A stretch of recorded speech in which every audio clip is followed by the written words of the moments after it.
Shalom teman-teman dan saudara. Pada kesempatan kali ini kita akan membahas topik selanjutnya dalam pembahasan siapa sih kita itu dalam Kristus. Kita itu apa sih dalam Kristus? Adalah kita semua adalah bait Allah. Kamu semua pengikut Kristus adalah bait Allah. Badan kita itu loh, tubuh kita itu loh, bait Allah. Dan ayat pembahasan pada kesempatan kali ini adalah 1 Korintus pasal 3 ayat 16 yang bunyinya, tidak tahukah kamu bahwa kamu adalah bait Allah dan bahwa Roh Allah diam di dalam kamu. Bait Allah dalam kamus Alkitab mengartikan sebagai tempat ibadah. Bait Allah ini sering dikatakan bait suci, di mana tempat ini digunakan untuk menyembah Tuhan, dipakai untuk beribadah kepada Tuhan, serta untuk pertemuan antara Tuhan dengan umatnya. Jadi, tubuh untuk menyembah Tuhan, tempat untuk bersekutu dengan Tuhan. Dalam konteks perjanjian baru, bait Allah adalah orang-orang yang percaya kepadanya, sebagaimana Kristus telah mengubah tubuh kita menjadi rumah yang maha kudus dan suci. Nah, dalam konteks perjanjian baru ini, kita semua adalah bait Allah. Kita semua adalah bait Tuhan. Bukan hanya tempat ibadahnya saja, bukan hanya gedungnya saja, tapi kita semua adalah bait Allah yang sejati, bait Allah yang sungguh-sungguh ada, yang benar-benar real. Menurut literatur Kristen, bait Allah umumnya dimaknai sebagai rumah ibadah kepada Tuhan tentunya. Bait Allah juga diartikan atau dimaknai sebagai tempat ibadah atau gedung ibadah atau rumah Tuhan. Bait Allah dalam konteks yang lumayan sempit adalah rumah atau bangunan yang digunakan sebagai tempat beribadah kepada Tuhan atau rumah Tuhan yang disebut. Nah, rumah Tuhan itu adalah bangunan atau tempat yang digunakan untuk memuji dan memuliakan Tuhan. Nah, orang Farisi boleh mempertanyakan apa maksud dari ayat ini. Orang yang berpihak pada kedagingan juga boleh meragukan bahwa tubuh kita adalah bait Allah. Ya, orang dunia boleh tidak percaya.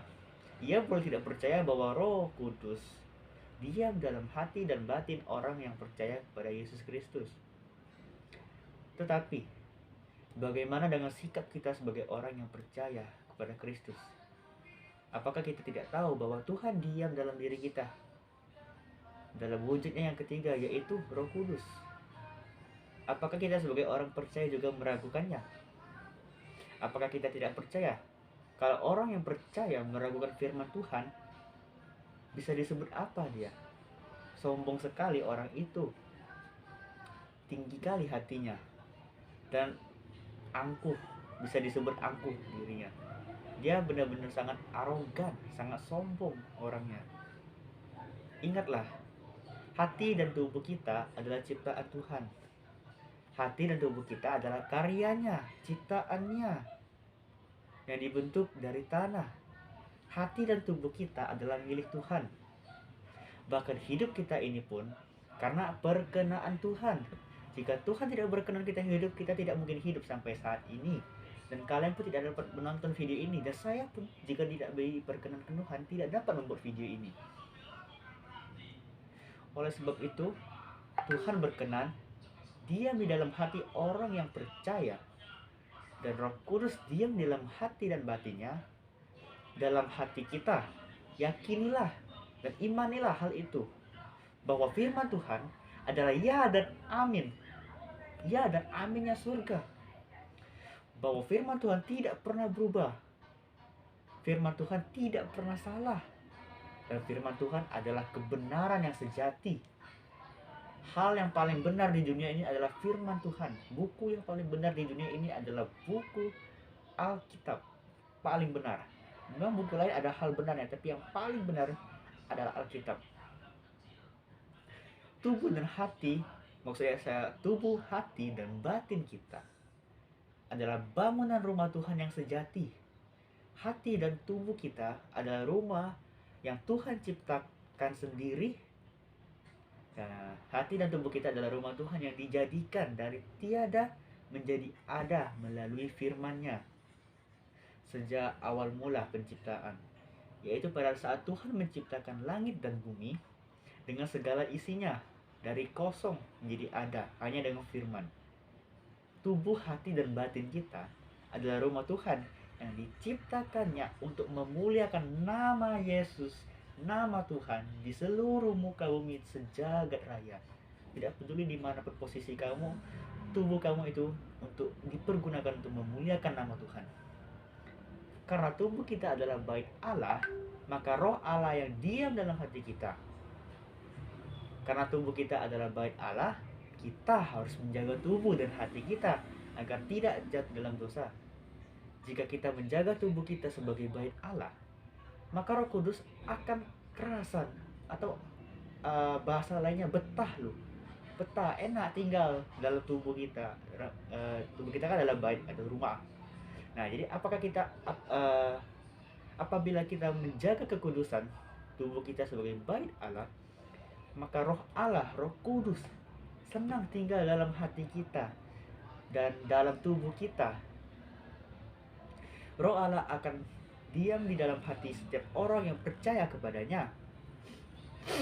Oleh sebab itu, apabila ada orang yang membinasakan bait Allah, menghancurkan bait Allah, menghancurkan rumah peribadatan bagi Tuhan kita, maka Tuhan sendiri, Tuhan Allah kita sendiri yang akan melakukan pembalasan bagi mereka dan melakukan pembinasaan bagi mereka.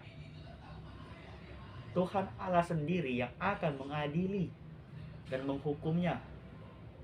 Sebab bait Allah itu adalah hal yang kudus.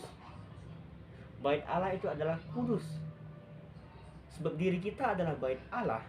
Demikian difirmankan dalam 1 Korintus pasal 3 ayat ke-17 yang bunyinya, jika ada orang yang membinasakan bait Allah, maka Allah akan membinasakan dia. Sebab bait Allah adalah kudus dan bait Allah ialah kamu. Karena itu jagalah tubuhmu dengan baik, sebab kita semua adalah bait Allah. Kita semua adalah rumah Tuhan yang dipergunakan untuk memuliakan namanya, yang dipergunakan untuk melakukan hal-hal baik, untuk dilakukan, memberitakan firman, memberitakan hal baik, beritakan berita dari sorga, hibur orang-orang di luar sana dengan perkataan dari firman Tuhan ini. Biarlah kerajaan Tuhan semakin ditinggikan, biarlah kerajaan Tuhan semakin diagungkan, dimuliakan. Jadi jagalah tubuh kita sebagai bait Allah. Jangan sampai rusak, jangan sampai kita berbuat dosa dengan tubuh kita. Sekian dari sharing saya pada hari ini dalam lanjutan pembahasan kita semua atau kamu adalah bait Allah. Sebelum saya akan mengakhiri video hari ini, baiklah kita berdoa. Bapa yang ada di sorga, terima kasih atas firman sharing yang kau berikan kepada kami pada hari ini ya Bapa. Biarlah firman dan sharing ini dapat berguna bagi kita semua ya Bapa. Biarlah firman dan sharing ini tidak hanya berlalu sia-sia ya Bapa. Bantulah kami agar tidak berbuat dosa yang disengaja oleh kami yang berbuat sendiri, karena kami tahu badan kami ialah bait Allah yang harus kami jaga, yang harus kami rawat ya Bapa. Terima kasih Bapa, terima kasih Bapa. Sertai kami Bapa, sertai kami, lindungilah kami ya Bapa. Terima kasih Bapa. Dalam nama Tuhan Yesus Kristus saya telah berdoa, kita telah berdoa. Haleluya, amin. Semoga sharing yang saya berikan pada hari ini yang berjudul kita semua adalah bait Allah dapat berguna bagi kalian semua yang menontonnya dan yang mendengarnya. Terima kasih. Sampai jumpa di video berikutnya. Tuhan memberkati.